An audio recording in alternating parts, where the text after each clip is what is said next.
할렐루야, 반갑습니다. 이 시간에 사도행전 16장 1절에서 15절의 말씀 가지고 새로운 문을 열어주시는 하나님이라는 제목으로 함께 은혜를 나누고자 합니다.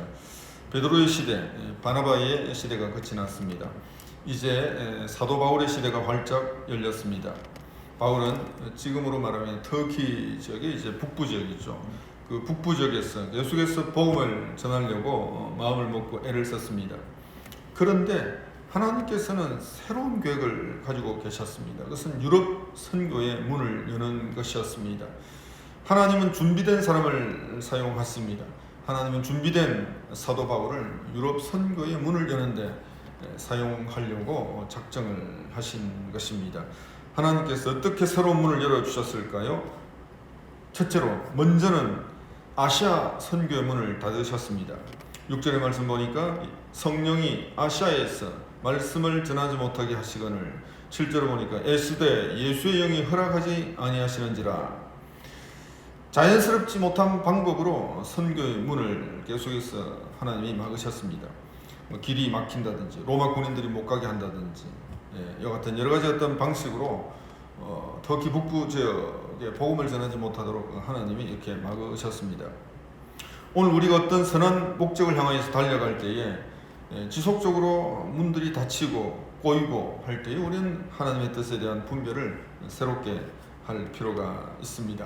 선교는 하나님이 기뻐하시죠. 복음 전파는 하나님이 너무 기뻐하십니다. 그러나 내 뜻대로 아닌 주님의 뜻대로 우리가 복음을 전하는 것을 하나님이 기뻐하십니다.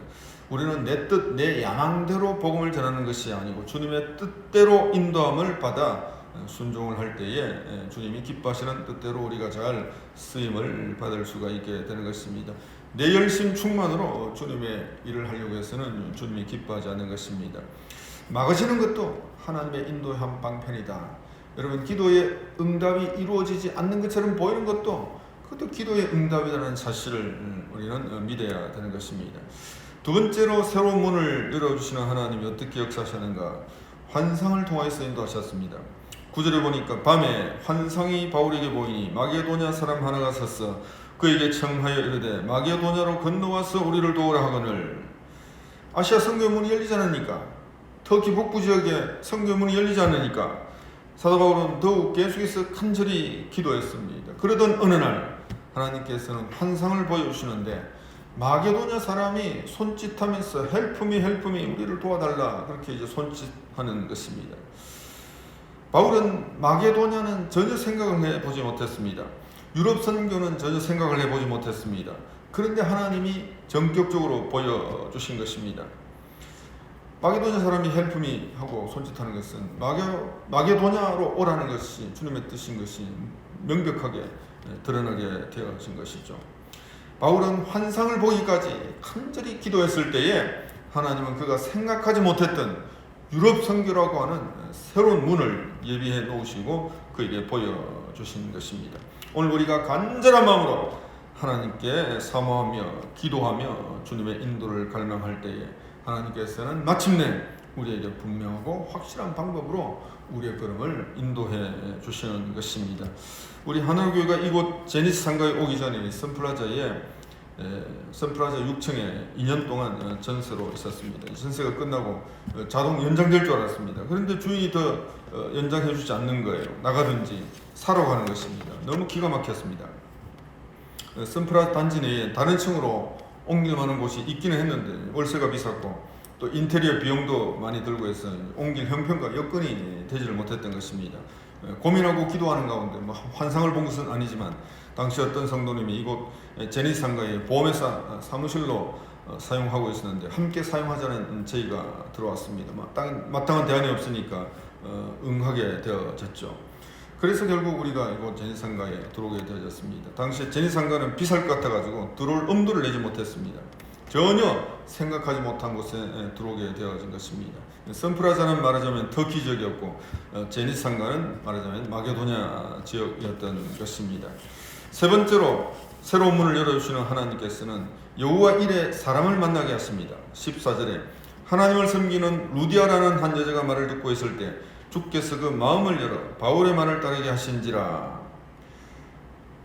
하나님이 환상 통하여서 바울의 선교의 걸음을 마게도냐 지역 빌립보 성으로 인도하셨습니다. 빌립보 성으로 들어갔죠. 빌립보 성에서 누구에게 복음을 전할까 고민하면서 강가에서 기도하고 있는데 어떤 한 여인이 사도 바울의 말을 경청하게 되어진 것이죠. 여기 따른다 하는 표현의 말이 있는데 이 따른다는 말은 바울의 설교의 말을 듣고 피일이 꽂혔다는 것입니다. 바로 이거다. 내가 찾던 해답이 바로 여기에 있다. 루디아는 바울에게 완전히 엎어지게 되어졌던 것이죠. 루디아는 마게도냐 지역 이 빌립보 선교를 위하여서 하나님이 예비해 놓으신 사람이었던 것입니다. 하나님께서 유럽 선교의 문을 열어주시는데 예비해 놓으신 사람을 만나게 하셔서 선교의 문이 활짝 열리게 해 주셨던 것입니다. 이 루디아는 원래 하나님을 섬기는 사람이었죠. 우상 숭배가 만연한 당시에 루디아는 이방인이었지만 여호와 하나님을 믿는 사람이었습니다. 말하자면 예수님 믿도록 준비된 사람이었다는 뜻이죠. 여호와 하나님 신앙에 예수님만 들어가면 되는 것입니다. 빌립 집사가 전도했던 에디오피아 내시처럼 에디오피아 내시도 하나님을 믿는 사람이었잖아요. 그 빌립 집사가 이사야서에 대한 설명을 듣고 예수 믿고 물가에서 즉각적으로 세례를 받아서 에디오피아의 성경문이 활짝 열린 것처럼 하나님께서 이 루디아를 하나님을 믿는 사람으로 미리 준비해 놓아 두셨던 것입니다. 동시에 이 루디아는 국제적인 사업가였습니다. 두아디라 시에 있는 자색 옷감 장사였다고 했습니다. 두아디라 시는 터키 지역이죠. 그러니까 마게도냐 지역과 터키 지역을 오가면서 국제적인 무역을 하는 사람이었다는 뜻입니다. 자색 옷감은 당시에 왕족이나 귀족들이 입는 아주 값비싼 귀한 옷감이죠. 자, 그래서 루디아는 여자이지만 큰 무역 사업을 하는 큰 부자였던 것입니다. 여러분, 선교에는 마땅히 돈이 들어가는데 국제적인 무역을 하는 이 사업가에게 예수 복음이 들어가니까 바울의 선교사에게 아주 귀한 동력자가 되어진 것입니다. 자, 루디아는 자기의 집을 예수 믿는 즉시 교회로 헌납을 하게 되었습니다. 15절에 보니까 그와 그 집이 다 세례를 받고 우리에게 청하여 이르되 만일 나를 주 믿는 자로 알거든 내 집에 들어와 유하라 하고 강군하여 머물게 하니라. 즉각적으로 빌립보 교회가 세워졌습니다. 하나님의 뜻에 순종하니까 하나님은 예배해 놓으신 사람을 통하여서 빌립보 교회 예배의 처소가 즉각적으로 만들어질 수 있도록 그렇게 역사해 주신 것입니다.